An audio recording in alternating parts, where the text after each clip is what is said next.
In 1849, buried beneath the ruins of ancient Nineveh, archaeologists uncovered hundreds of cuneiform tablets, but one set stood out.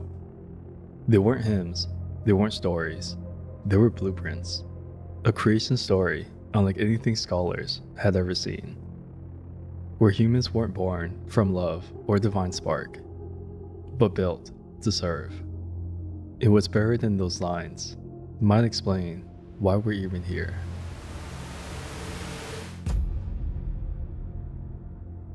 In 1849, on the banks of the Tigris River in modern-day Iraq, an English archaeologist named Austin Henry Layard was leading an excavation. His team was digging through the ruins of ancient Nineveh, once the greatest city of the Assyrian Empire.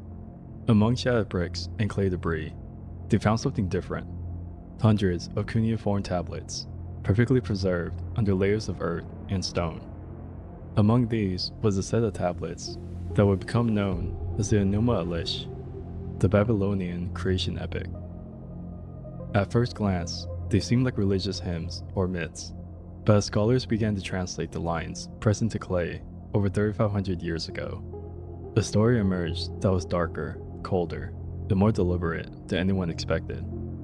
In the ancient city of Babylon, over 3,500 years ago, scribes pressed their reed stylus into wet clay, line by line, copying words they believed came from the gods themselves.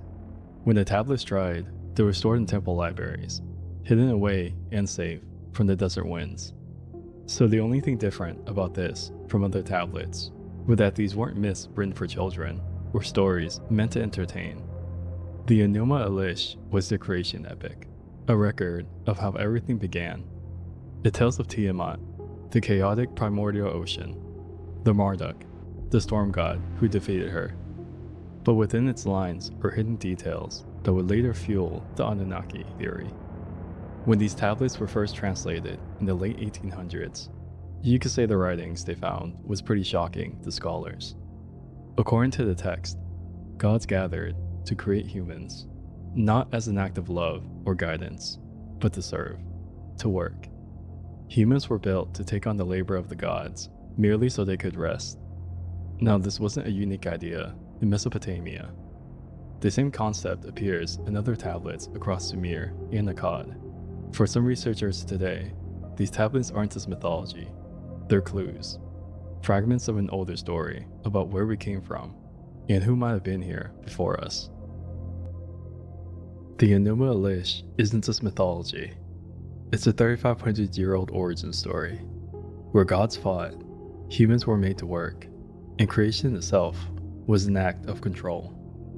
So the question isn't whether it's true, it's where the story came from, and why these ancient scribes preserved it in clay, word for word, as if they weren't allowed to forget.